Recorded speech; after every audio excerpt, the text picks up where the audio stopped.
Hello दोस्तों, कैसे हैं आप लोग। तो आज के वीडियो में आप सबके लिए लाए हैं एनसीईआरटी क्लास 8 का इस विज्ञान का चैप्टर नंबर 7 है किशोरावस्था की, और इसका जितना भी अभ्यास का क्वेश्चन आंसर होगा वह सभी आपको इस वीडियो के माध्यम से जानेंगे। तो आइए देख लेते हैं। पहला क्वेश्चन है, शरीर में होने वाली परिवर्तनों के लिए उत्तरदायी अंतःस्रावी ग्रंथियों द्वारा स्रावित पदार्थों का नाम क्या है। तो ये क्या है, तो हार्मोन है। नेक्स्ट क्वेश्चन 2 है, किशोरावस्था को परिभाषित करना है। तो आइए देख लेते हैं।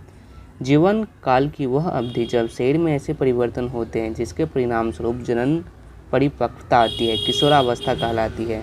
यह कुछ हद तक 11 साल की उम्र में शुरू होती है और 18 या 19 साल की उम्र तक समाप्त होती है। किशोरावस्था की अवधि हर व्यक्ति में विभिन्न हो सकती है। नेक्स्ट है, ऋतुस्राव क्या है।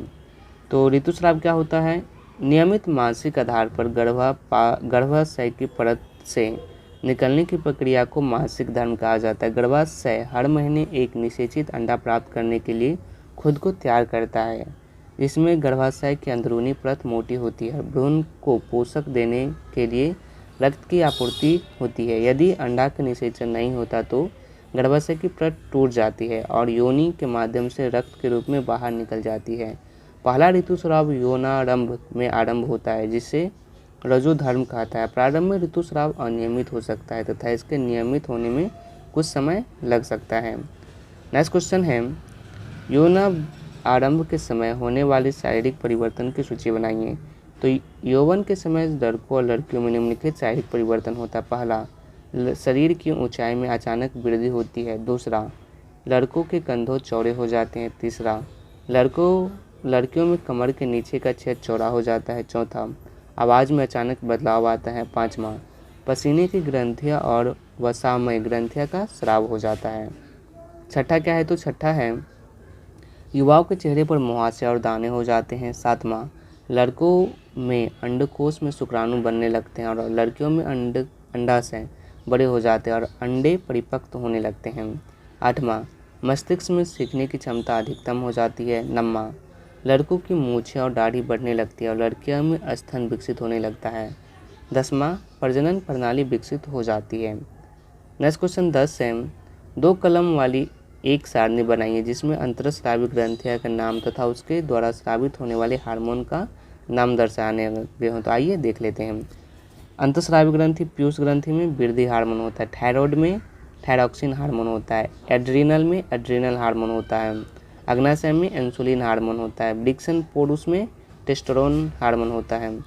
अंडाशय में क्या होता है, तो एस्ट्रोजन होता है। ओके। नेक्स्ट क्वेश्चन है, लिंग हार्मोन क्या है, उनका नामकरण इस प्रकार क्यों नहीं किया जाता है, उनके प्रकार को बताइए। तो यौन अंगों द्वारा उत्पादित रासायनिक पदार्थों को सेक्स हार्मोन कहा जाता है। लड़के वृक्कन में पुरुष हार्मोन टेस्टोस्टेरोन का स्राव होता है, जो चेहरे के बालों की वृद्धि, आवाज़ में भारीपन और प्रजनन प्रणाली के विकास जैसी विशेषताओं को विकसित करता है। इस तरह अंडाशय महिला हार्मोन एस्ट्रोजन को स्रावित करता है, जो स्तन ग्रंथियों के विकास में मदद करता है। कुल्हों का भारीपन, सेक्स हार्मोन ऐसी विशेषताओं का उत्पादन करते हैं जो पुरुष और महिला के बीच अंतर करने में मदद करते हैं, इसलिए उन्हें सेक्स हार्मोन कहा जाता है। नेक्स्ट है, सही विकल्प को चुनना है। तो आइए देख लेते हैं। क है, किशोर को सचेत रहना चाहिए कि वह क्या खा रहा है, क्योंकि इसका आंसर हो जाएगा क्योंकि शरीर में तीव्र गति से होने वाली वृद्धि के लिए उचित आहार की आवश्यकता होती है। नेक्स्ट क्वेश्चन है, स्त्रियों में जनन यानी आयु खाली स्थान काल प्रारंभ उस समय होता है जब उनके क्या होता है, तो ऋतुस्राव प्रारंभ होता है। नेक्स्ट है, निम्न में से कौन सा आहार किशोर के लिए सर्वोचित होता है। तो इसका आंसर क्या हो जाएगा, रोटी दाल और सब्जियां किशोर के लिए सर्वोचित होता है।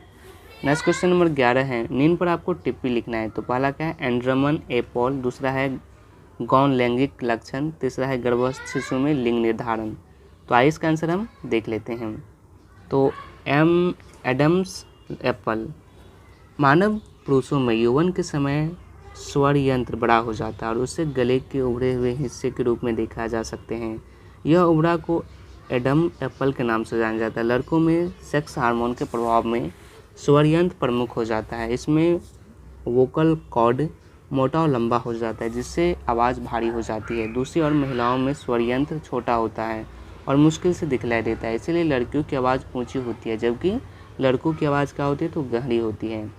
इसके बाद है द्वितीय यौन लक्षण। जो लक्षण आमतौर पर यौवन के चरण के दौरान प्रकट होते हैं उन्हें द्वितीय यौन लक्षण कहा जाता है।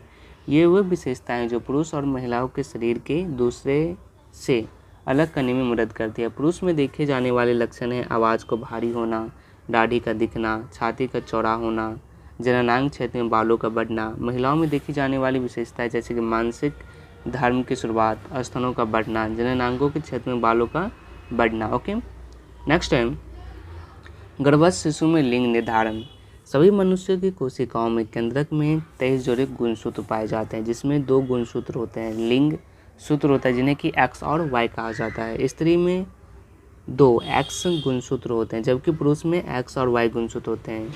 युग्मक यानी अंडाणु तथा शुक्राणु, अंडाणु तथा शुक्राणु एक ही होता है, में गुणसूत्र 1 जोड़ा होता है।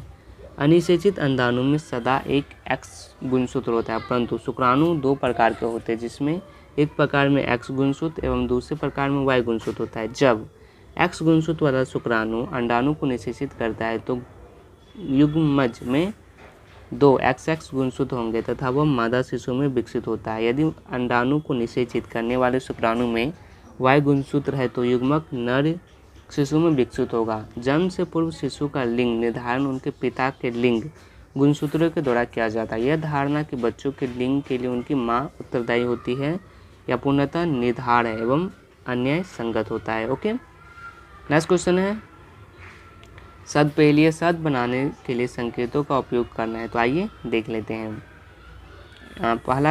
तीसरा क्या है तो एंड्रीनल ग्रंथि के सर्वोच्च हार्मोन क्या है तो एंड्रीनल है। इसके बाद है मेढक के लार्वा से वृक्ष होने तक का परिवर्तन क्या कहलाता है तो कायांतरण कहा जाता है। इसके बाद है अंतरस्रावी ग्रंथियों द्वारा स्रावित पदार्थ क्या होते हैं तो इसको हार्मोन कहा जाता है। इसके बाद है किशोरावस्था को क्या कहा जाता है तो टीनेजर्स कहा जाता है। ओके, नेक्स्ट है ऊपर से बाईं, अंतस्रावी ग्रंथियों का दूसरा नाम क्या है तो नीलवाहिकाएं है। दूसरा है स्वर पैदा करने वाला अंग कौन है तो स्वरयंत्र है। स्त्री हार्मोन एस्ट्रोजन है। ओके, नेक्स्ट क्वेश्चन क्या आती है आइए देख लेते हैं। नीचे दिए गए सारणी में आयु वृद्धि के अनुपात में लड़कियों और लड़कियां की अनुमानित लंबाई के आंकड़े दर्शाए गए हैं। लड़कियों में लड़कियों की दोनों की लंबाई एक आयु को प्रदर्शित करते हुए एक ग्राफ कागज पर आपको खींचना है। तो आइए देख लेते हैं, कागज को आपको ग्राफ बना लेते हैं। ओके, तो आज के वीडियो में बस इतना है। अगर वीडियो पसंद आए तो वीडियो को लाइक कीजिएगा। अगर आप इसका PDF डाउनलोड करना चाहते हो तो लिंक डिस्क्रिप्शन में है, आप वहां से डाउनलोड कर सकते हैं। धन्यवाद।